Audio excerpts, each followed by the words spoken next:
Hola, soy Ale. Yo soy Cristina. Bienvenido a una tarde otoñal con mi cuadro. Bueno, después de síndromes psicológicos extraños, después de experimentos psicológicos curiosos, hoy nos parecía interesante hablar sobre el duelo y el trauma del duelo. Es una aportación que además nos hizo una chica en uno de los comentarios y nos parecía interesante, ¿no? Hablar del tema del duelo. Sí, la verdad es que no era un tema que estaba en la lista y nos pareció que además tenía bastante tirón, que podíamos hablar de muchísimo en este tema. Porque además, con respecto al duelo, hay como un concepto, ¿no? que es el duelo y tal, pero dentro del duelo hay como muchas definiciones, hay muchos tipos diferentes de duelo, y yo creo que es interesante que exploremos aquí todos los tipos, ¿no? Uh-huh. Y todos los diferentes duelos que se llevan a cabo. Yo empezaría por definir un poco, ¿no?, qué es el duelo. Uh-huh. Al final, el duelo es una reacción emocional que surge a raíz de una pérdida. Uh-huh. Lo que sí es verdad que cuando la mayoría de personas, cuando pensamos en duelo, solemos asociar a la pérdida de que una persona pues fallezca, pero la realidad es que no tiene por qué ser una pérdida ante un fallecimiento, puede ser una pérdida a la hora simplemente de romper un vínculo. Claro. Y realmente nosotros como personas podemos vincularnos con literalmente cualquier cosa. Claro. Es decir, depende por supuesto de la persona, pero tú te puedes vincular con objetos, te puedes vincular con animales, con trabajos, con parejas, amistades, ciudades, incluso libros, series. O sea, que este duelo o este proceso se puede dar en múltiples situaciones diferentes. Claro, porque además el duelo es un proceso muy individual. Es decir, que yo, por ejemplo, en mi caso, bueno, como podéis ver aquí, yo tengo muchísimo vínculo con libros. Es decir, que yo en el momento en que he perdido un libro o hay un libro que no encuentro... O cuando acabas una saga. Bueno. Cuando acabas una saga de libros. O series. Ah, bueno, en series también. Juego de Tronos, por ejemplo. Ostras. Que te quedas un poco en plan... Claro, porque al final era una vez a la semana y de repente desaparece y es como... ¿Qué hago? Y se queda una sensación de vacío. Absolutamente. Eso es un duelo también, ¿eh? ¿Qué? Que eso es un duelo. Claro. O sea, creo que lo más interesante del ser humano, que una vez más me fascina, como siempre, es el hecho de la capacidad que tenemos para generar vínculos emocionales con cualquier cosa. Uh-huh. O sea, yo he tenido duelos en trabajos, de posponer el dejar un trabajo por la vinculación, por lo que ha despertado en mí, o por las vivencias que he vivido a través de ese trabajo tan buenas. Bueno, con lugares también, de haberme tenido que ir, pues, de estudiar. Yo estudié la carrera, por ejemplo, en Huelva, luego me fui a Córdoba a estudiar el máster, y para mí irme fue un duelo. El vínculo que generas con esa ciudad. Claro, o sea, es que realmente la sensación de pérdida, yo creo que también incluso no es tanta sensación de pérdida como cuando también puede haber un cambio muy grande, ¿no? Claro. Hay un cambio vivencial y eso también genera un duelo. Sí, porque además el vínculo muchas veces se entiende como una pérdida de amor, ¿no? Como que el amor cambia y en realidad no siempre tiene que haber amor como el sentimiento principal que hay en un duelo.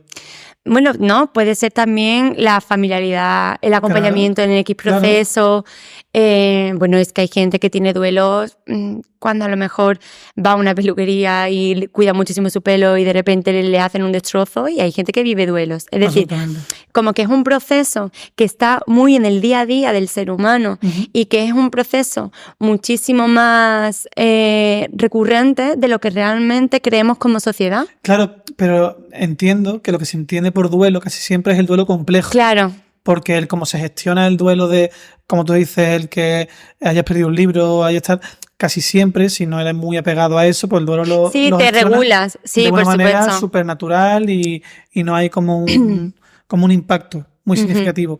El duelo complejo sí implica un impacto súper significativo en la vida de la persona. Claro, pero incluso cuando son duelos complejos o tienen un impacto grande, es mucho más difícil de explicar cuando no va de la mano de un fallecimiento, claro. Porque a nivel social eso como que sí lo entendemos más, incluso aunque hay muchos mitos y hay muchos estereotipos respecto al propio duelo así, pero cuando tú estás hablando, por ejemplo, de un duelo, cuando tienes un contacto cero, cuando rompes con tu pareja, cuando tienes que dejar un trabajo, mudarte de ciudad, el hecho de que haya una emoción al principio es súper entendible, en plan, sí, bueno, normal, pero el hecho de que a lo mejor tú a la semana sigas llorando o angustiada o mal, eso ya empieza a chirriar un poco, porque es como que, es como, bueno, ya está. Ahora hablaremos de eso, que me parece súper interesante.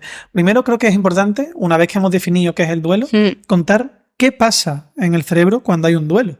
De los abrazos y la dopamina está muy, muy relacionado con los sistemas de recompensa cerebral. Por ejemplo, dopamina la liberamos cuando estamos jugando a algún videojuego en el que hay un sistema de recompensa, o yo qué sé, cualquier actividad artística, ¿sabes? El deporte, ¿no? Sí, por ejemplo. En el deporte también se libera mucha serotonina, mucha oxitocina. El deporte es un ejercicio súper completo.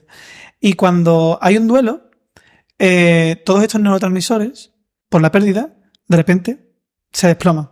Entonces el cerebro entra como en estados ansiosos. Y hay muchas veces...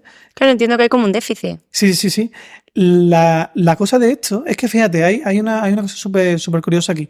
Cuando el cerebro entra en estos estados de crisis, porque no tiene estos neurotransmisores, se forma como una especie de síndrome de abstinencia.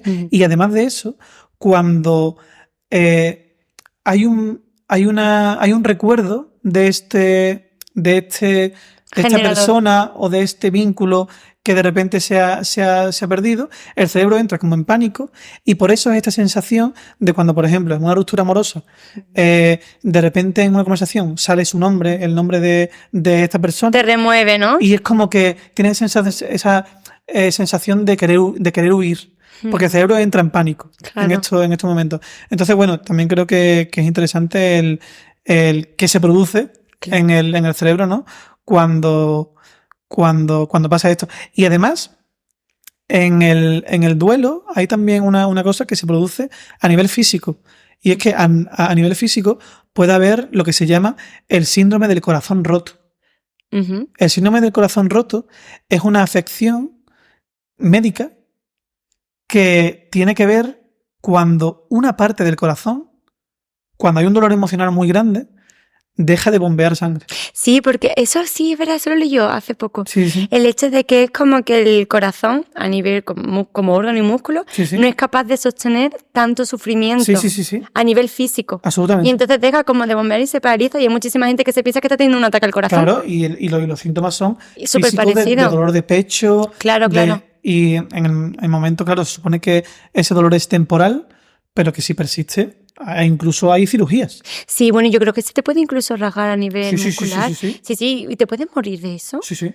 Sí, es decir, el síndrome del corazón roto. Es que imagínate que tú vas, ¿vale?, a urgencia pensando que estás teniendo un ataque al corazón, y lo que te dicen es, no, estás sufriendo tanto por esta ruptura.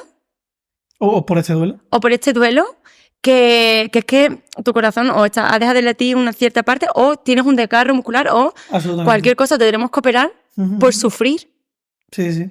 Qué pasada. Madre mía. Hablando del tema duelo, rupturas y tal, no es lo mismo, por ejemplo, cuando hay un duelo que es esperado, ¿no? A cuando hay un duelo repentino, ¿no? Porque eso entiendo que implica como proceso diametralmente diferente. Yo creo que eso lo veo yo mucho en sesión, en terapia, porque claro, una de mis especialidades pues son las relaciones afectivas, entonces entra todo esto, ¿no?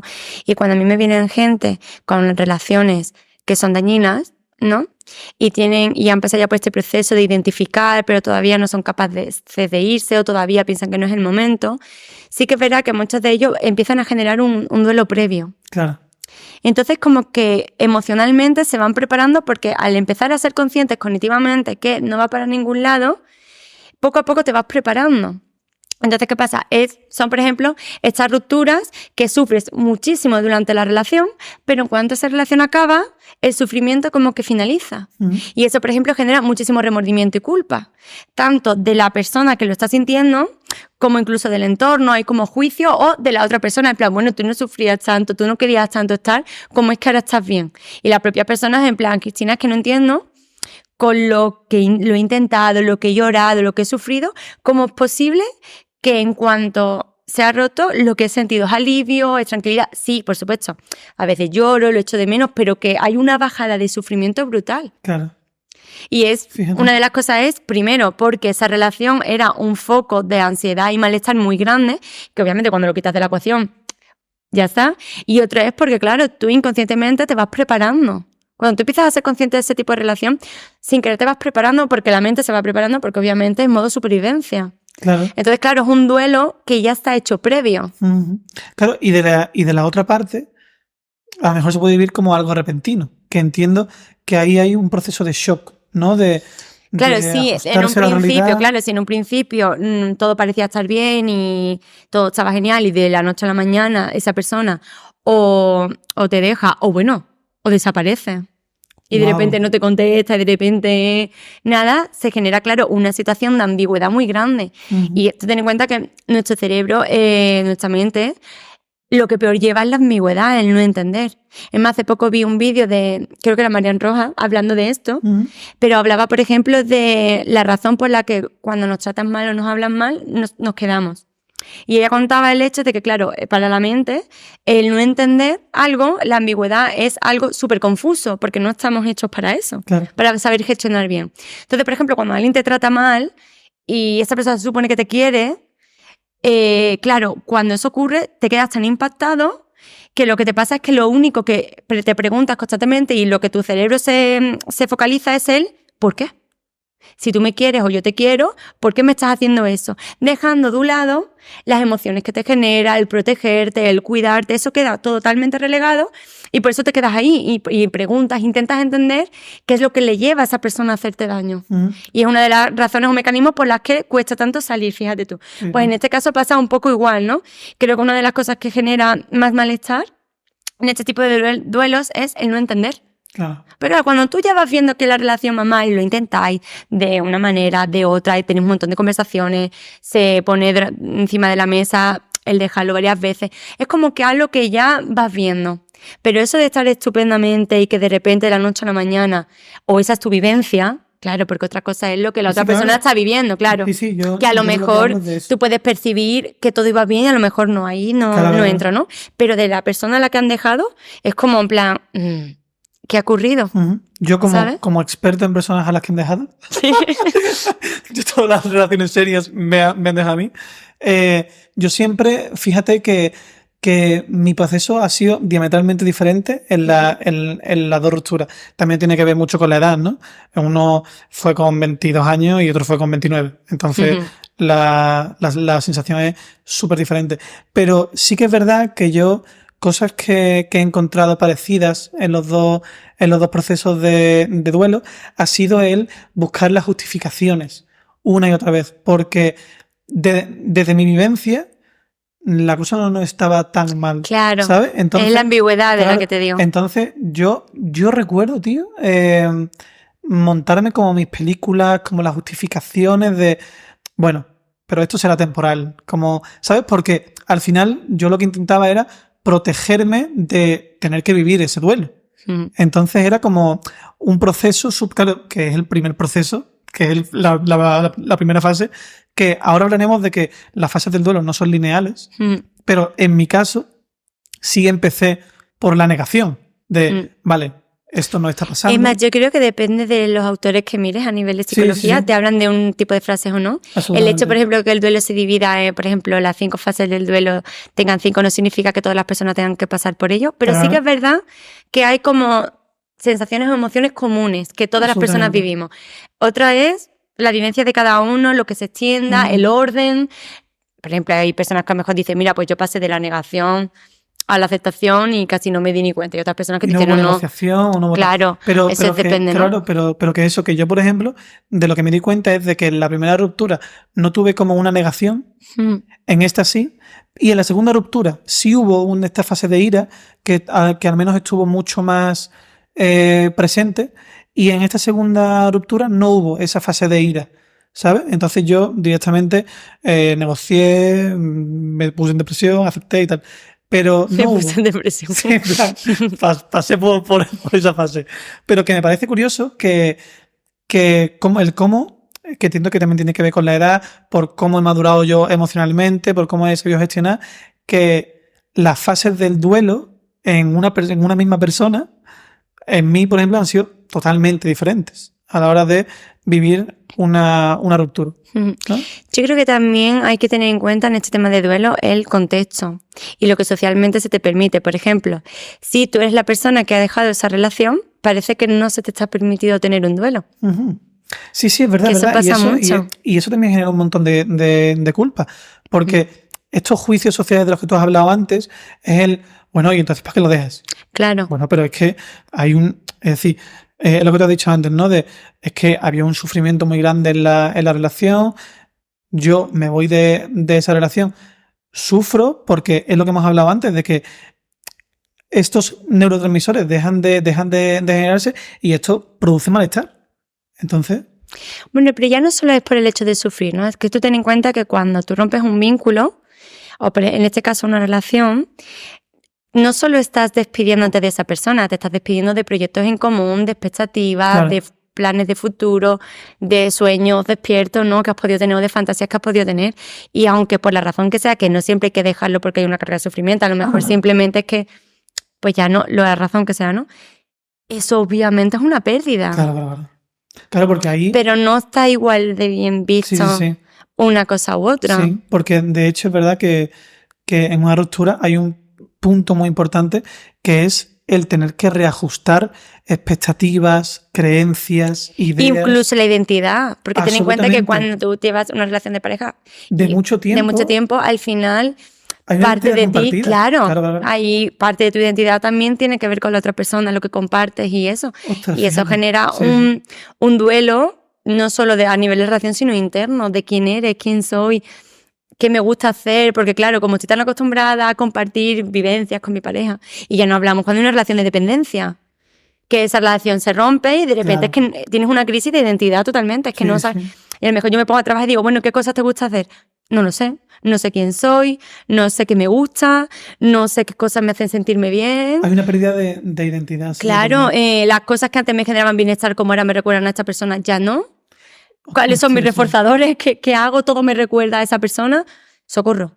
Y entonces también ese es otro tipo de proceso. Y bueno, nos estamos centrando mucho en las relaciones de pareja, pero que esto también pasa, por ejemplo, en otros ámbitos.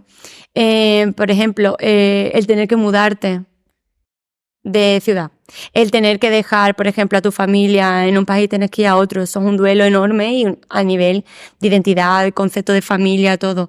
O, por ejemplo, cuando un animal fallece. O una pareja pues comparte a nivel de estructura familiar perros o gatos, lo que sea, ¿no? Y se separa la pareja y ya no es la misma. Es que el duelo se da en trabajos, en carreras incluso. Claro, y el dejar una carrera porque era tu sueño y de repente te das cuenta que no y no te gusta, eso genera crisis, una crisis. Sí, fíjate que creo que en cualquier tipo de vínculo, cuando se pierde, hay un lenguaje que se pierde. Es decir, cuando yo, por ejemplo, cuando he tenido, yo he perdido relación con amigos, con parejas y tal, y hay un lenguaje que solo ese amigo y yo, o solo esa pareja y yo nos entendíamos. Ciertas expresiones, y ese lenguaje, cuando se rompe el vínculo, se pierde. Porque tú puedes construir otros lenguajes, pero no ese mismo lenguaje. Es decir, si yo, por ejemplo, en un futuro me dejo de hablar contigo, ¿vale? Habrá cosas de expresiones nuestras, de lenguaje nuestro, que se pierdan. Fíjate, incluso la propia rutina, ¿no? Nosotros tenemos ya la rutina de que los domingos pues quedamos, hacemos el guión, nos ponemos a grabar, luego preparamos los clips, las cosas, ¿no? Es como que se pierde todo. Lo que pasa es que hay veces que tendemos el ser humano al reduccionismo. Y es como, no, es una persona, es un trabajo. No, es todo. Porque al final, obviamente, como ser social que somos, introducimos y metemos en el día a día, en la rutina. Y eso genera mucho malestar. Sí. Y de hecho también cuando hay una pérdida de este sentido, muchas veces cuando intentamos gestionar esto, cometemos el error de personalizar las experiencias. Es decir, muchas veces en una ruptura no echas de menos tanto a la persona como a las cosas que has vivido con ella. Las emociones. Claro, y lo que te hace sentir esas cosas que has vivido con ella. Entonces, como que personalizas esas emociones, personalizas esas experiencias, y muchas veces no tiene que ver con la persona, sino el cómo te hace sentir. Sí, yo creo que eso forma parte de la ruptura, ¿no? El ir Claro. dándote cuenta que poco a poco empiezas echando de menos a esa persona y poco a poco te vas dando cuenta que ya no es esa persona, sino en los momentos. Porque la realidad es que querer a alguien y que te quieran es algo precioso. Claro. Entonces es totalmente normal echar de menos ese acompañamiento, ese día a día y poco a poco, ¿no? Ir haciéndolo. Pero bueno, en este caso estamos todo el rato hablando de duelos que son conscientes. Pero Sí. hay otras veces que pasa en estos procesos que no tiene por qué ser con la pareja, pero sino incluso en algunas muertes o lo que sea, en el que hay un proceso de disociación. El impacto emocional es tan grande que me disocio, es decir, la vivencia que está pasando es como si fuera una película de mí mismo, pero yo ni siento ni padezco lo que está pasando. Ni estoy presente. No estoy presente, o sea, mis ojos, mi cuerpo, yo hablo, me comunico y estoy, pero yo no estoy integrando emocionalmente todo lo que está generando este impacto o esta ruptura, Ujú. ¿no? Claro, fíjate, a Emocional. mí- Y eso hace que no se pueda hacer el duelo. ¿Qué pasa? Que nosotros como sociedad tendemos a tener una temporalización. Ujú. Entonces, claro, si ha pasado ese tiempo y de repente te encuentras a los 4 meses, 5 meses, incluso me he encontrado a pacientes de al año llorando, lo último que a ti se te ocurre es pensar que es por lo que pasó hace medio año, un año atrás. Y es simplemente porque hay duelos o hay momentos en los que por pura supervivencia se para. Claro. Estas situaciones de trauma, por ejemplo, se para y como si le dieras al pause. Y de repente como que se reanuda porque hay un estímulo que te recuerda, porque hay algo que hace clic y de repente empiezas a sentirlo. Y Cristina, ¿cuál es el proceso que está implicado en que se pare? Es decir, ¿por qué se para un duelo? Es que yo creo que tiene que ver con el impacto, las herramientas Vale. del momento, el impacto emocional que te genere. Y es que a lo mejor ni siquiera se ha parado el duelo, sino que no ha empezado. Vale, es como que Es más bien que como que no empieza. disocias Claro, y no hay como una integración de de esa esa vivencia. y entonces Claro. a lo mejor tiene que pasar un tiempo hasta que Hasta que por lo que sea integras. empiezas a integrar, empiezas esas emociones, porque ten en cuenta que al final las has pausado, has puesto una alfombra preciosa a todas tus emociones ¿Vale? y estamos aquí fingiendo. Y entonces de repente es como, uy, ¿qué hago llorando? Primero genera como una culpabilidad muy grande si es, por ejemplo, en tema de fallecimiento. Sí, absolutamente. Porque es en plan, está todo el No mundo estoy sintiendo, y yo no soy capaz. Vale. ¿Qué me pasa? Vale. Luego a lo mejor sí, un día lloro así suelto o siento cosas vacío así, pero bueno. ¿Qué pasa? Que al final te pones en modo de supervivencia y tú, sí, la vida sigue, entonces tú sigues. Y de repente te encuentras con, Cristina, es que hay veces que yo no sé por qué, Cristina, es que siento una tristeza increíble, que ha empezado a aislarse, que ya no le hace ilusión las mismas cosas, la desmotivación se ha ido, la desgana está súper presente, y te pones a rascar, y de repente es espérate, es que ahora has iniciado un proceso mucho tiempo después o X tiempo después. Y eso genera en la persona y en el contexto mucha discordancia, porque es como, ahora, ¿por qué ahora? ¿Ahora vas a llorar? ¿O ahora vas a pasarte esto? Si ya ha pasado todo. Y es como empezar, que yo muchas veces lo que les explico, mira, aunque este hecho traumático, que ya ni siquiera tiene por qué ser por temas de duelos, que puede ser una agresión sexual, cualquier tipo de situación de violencia, lo que sea, un accidente, yo qué sé. Aunque para ti haya pasado meses o incluso años, emocionalmente es como si hubiera sido ayer o hace un mes. Claro. Entonces, claro, hay que darle emocionalmente tiempo a ese proceso.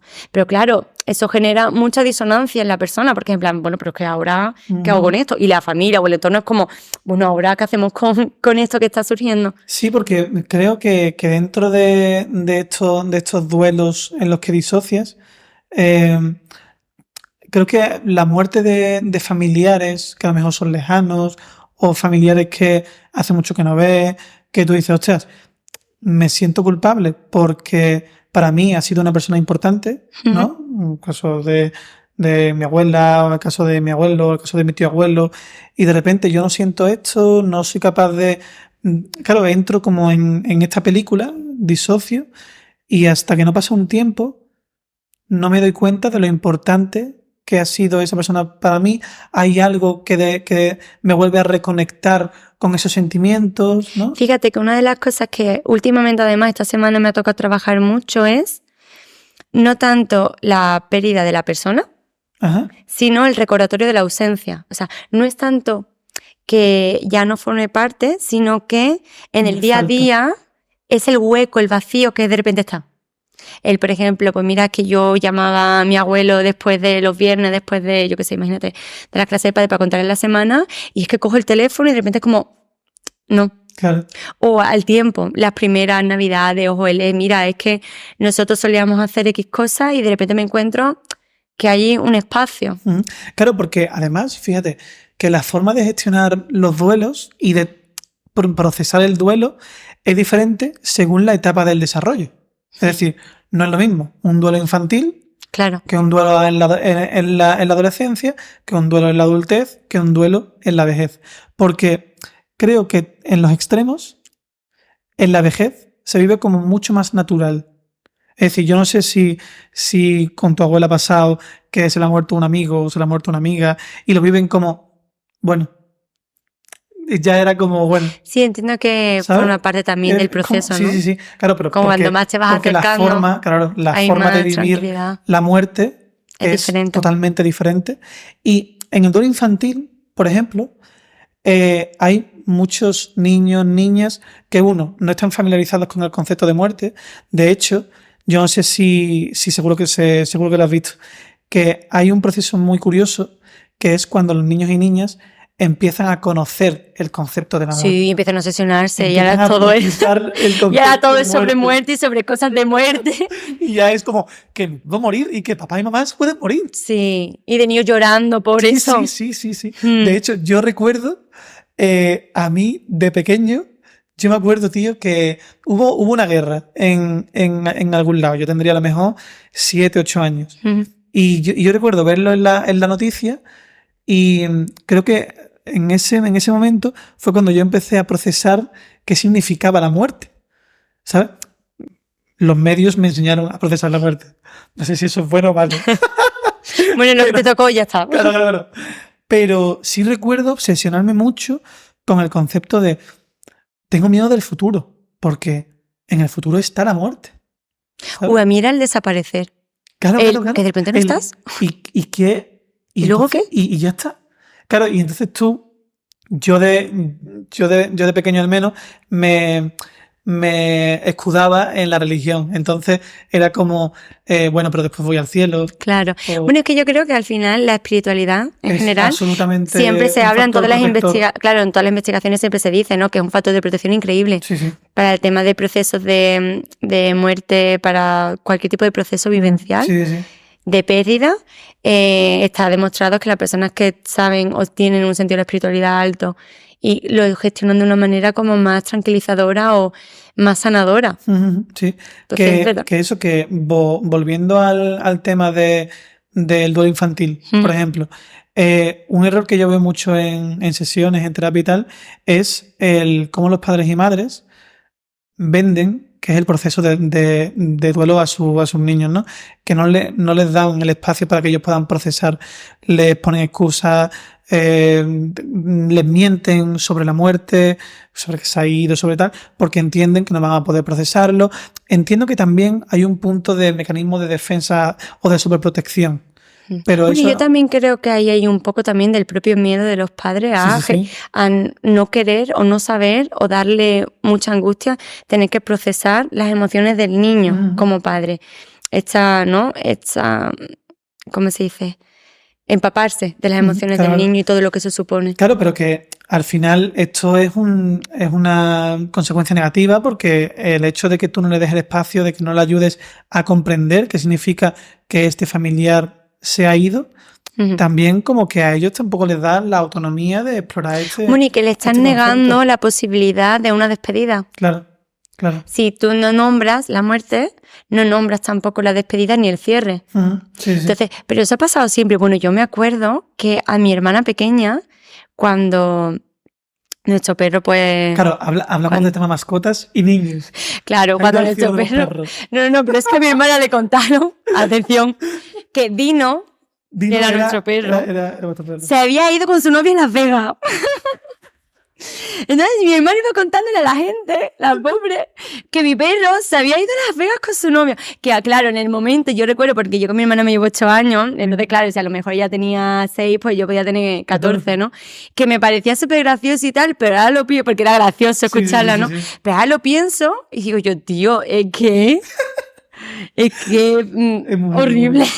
O sea, es que claro, entonces era como, es verdad que a ella eso le tranquilizaba muchísimo porque era en plan, no es que se haya muerto ni, o sea, está allí en Las Vegas. Un perro, un Yorkshire en Las Vegas con su novia, que mi perro no tenía ni novio ni nada, pero bueno. Pero entiendo que claro, bueno, que es una... Tema mascota, yo no sé cuántos hámsters se me han muerto y mis padres me han dicho que se han escapado o lo han sustituido. Verdad. Y las sustituciones, por favor, stop, las sustituciones de animales, que eso es algo... primero, nos damos cuenta, ¿vale? Que un hámster no se parece a otro hámster. Por mucho que se llamen hámster y compra las características, no son iguales, ¿vale? Cada hámster es un mundo. Sí. Pero, tío, es una negación que yo entiendo que es como para intentar gestionar el proceso y hacerlo todo súper sencillo. Sí, pero claro, al final estamos evitando un proceso natural y entonces, claro, si tú únicas un proceso natural, no le estás dando la oportunidad de desarrollar herramientas. Y obviamente en algún momento de tu vida vas a tener contacto con la muerte. Claro.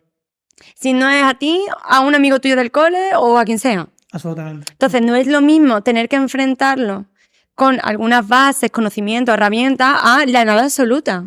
Sí, estoy absolutamente. Es más, los niños tienen muchísima más naturalidad de la que los adultos nos esperamos. Claro. O sea, yo recuerdo cuando yo estuve en cuidados paliativos, que... Obviamente pues me tocó tener que trabajar con el tema de la noticia, la despedida y tal, con muchas familias. Había padres que no, que sí para hablar con los niños y tal, pero otros que les daban mucho miedo. Y después se sorprendían porque los niños, obviamente, es que sienten el entorno. Y lo saben. A lo mejor no saben las palabras, no saben lo que está ocurriendo 100%, pero lo notan. Porque las emociones, el ambiente se contagia. Claro. Pero si incluso los bebés se contagian de los ambientes tensos. Claro.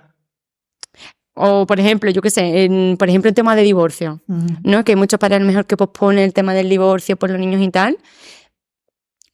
Nos damos cuenta. Sí. El ambiente es diferente, es que se nota. Por mucho que se intenta, a lo mejor no pelear en casa, no pelear delante de los niños, esas cosas pero se notan. Se siente. Claro, entonces pues igual pasa con el duelo. ¿Puedes tú nombrarlo o no? Nombrarlo, dar la posibilidad de que el propio niño lo elabore y pueda cerrarlo. Claro. Si no lo nombras, tendrá un cúmulo de emociones que a lo mejor pues no sabrá gestionar o se le acumularán o de repente explotarán, que son estos niños a lo mejor que empiezan a cambiar su comportamiento en clase o te lo encuentras tú en terapia. Sí. Bueno, vamos a ir acabando, ¿vale? Pero antes creo que sería interesante acabar el episodio hablando sobre qué hacer cuando hay otra persona que está pasando un duelo. Ya sea de una ruptura amorosa, ya sea de una pérdida de un familiar, qué hacer por parte de las personas, dar algunos pequeños consejos y también de la persona que está procesando el duelo, ¿vale? Para mí, al menos, tú si quieres hablar de las personas de entorno. Vale, pues vale. No, pero bueno. Sí. Vale, sí, venga, dale. Pero yo, por ejemplo, a mí algo que me ayudó mucho fue construir una red de apoyo. Creo que el tener personas al lado mía, en mi entorno, con las que yo pudiera desahogarme, con las que yo pudiera hablar, con las que yo pudiera conectar de alguna manera estos sentimientos que yo estaba sintiendo en ese momento, me ayudó mucho a verbalizar lo que estaba sintiendo y a poder avanzar en ese proceso. Aparte de eso, a mí la ayuda psicológica, el ir al psicólogo e ir a terapia, me ayudó mucho a avanzar y que el duelo fuera súper sano, los gestioné súper bien. Y es algo de lo que me enorgullezco mucho, ¿no? Y bueno, creo que básicamente esos son como los dos consejos grandes que yo daría a quien está en un proceso de duelo. Vale, yo los consejos que podría dar serían, primero, entender que cada persona gestiona el duelo de una manera, entonces es importante no dar por hecho conocer qué necesita la otra persona. Es decir, por ejemplo, yo puedo necesitar hablarlo del tirón y a lo mejor mi pareja necesitar un tiempo para procesarlo y luego hablarlo. Entonces creo que algo que nunca falla y que siempre es un sí asegurado es el, oye, ¿qué necesitas? Ujú. Porque le estás dando la oportunidad a la persona de comunicártelo. Que a lo mejor te dice no lo sé. Y tú ahí puedes decirle, vale, pues cuando lo sepa, lo que necesites, aquí estoy. Es verdad que hay veces que cuando una persona no sabe muy bien, algo que puede ayudar es como dar varias opciones. Porque cuando tú das un abanico de opciones y la persona va diciéndote, no, esto no, es más fácil elegir un camino. Claro. Porque ante la ambigüedad del todo, del no saber, bueno, esto no, uy, mira, esto sí, es mucho más fácil, ¿no? Lo segundo, respetar y entender los tiempos y espacios de cada uno, Ujú. ¿no? Creo que también es importante. Y bueno, y yo creo que un poco Sí, eso, ¿no? un poco más. En una ruptura, por favor, importante, el cierre, que haya una despedida y una responsabilidad afectiva, ya seas tú el que rompa o que rompen contigo. También Pero creo que es importante, esto. hablando del cierre, es el hecho de que tendemos a pensar que necesitamos a la otra persona para poder cerrar. Claro. Pero hay muchísimas técnicas, muchísimas maneras de gestionar una despedida, tanto de un fallecimiento o de una ruptura, de la que sea, de o de una trabajo, de lo que mascota. sea, o de una mascota, o de una pareja, y no tiene por qué implicar A la otra persona. a esa persona o a ese animal. Ujú. Y que hay a nivel en terapia hay otras maneras, y además son maneras que son bonitas, que tú reconectas y te ayudan a poder gestionarlo desde un punto incluso tranquilizarlo, incluso bonito, Sí, sí. ¿sabes? Sí. Por ejemplo, hubo un caso que yo tuve que en lo que nosotras decidimos fue, porque había fallecido su madre, y la iban a incinerar y Sí. tal. Y había sido, pues, de la noche a la mañana, no le había dado tiempo a despedirse, no había podido hacer nada. Y entonces lo que yo le planteé y le pareció a ella genial fue escribir una carta de despedida, y lo que hicimos con la carta fue incinerarla, y en la urna donde estaba la madre metió también la carta, y así era una manera simbólica de que las palabras suyas Siempre van a estar con... siempre iban a estar en el corazón de su madre, ¿no? Lo más cerca de su madre posible. Sí, que hay maneras de verdad, obviamente es doloroso, pero hay maneras de poder cerrar y sentirte en paz. Ujú. Que aunque haya pasado mucho tiempo, aunque a ti el duelo te venga mucho tiempo después, que nunca es tarde para cerrar. Sí, sí. Y de una manera agradable, bueno, agradable entre lo que cabe, buena o sana. Ujú. También creo que es importante. Pues sí. Bueno, Y bueno, pues ya nada, está. hablaremos del duelo de las amistades, que no hemos hablado mucho. Es verdad, no hemos hablado del duelo de las amistades. Pero el duelo de las amistades, si te parece, lo hablamos en el siguiente capítulo de Venga. las amistades. Venga, genial. ¿Vale? Vale, Así que estupendo. nada, esperemos que os haya gustado, que de nuevo, cualquier comentario, cualquier petición, idea, estamos en redes sociales, en TikTok, en Instagram, en YouTube, En Spotify. en Spotify. Así que nada, hasta la semana que viene. Muchísimas gracias.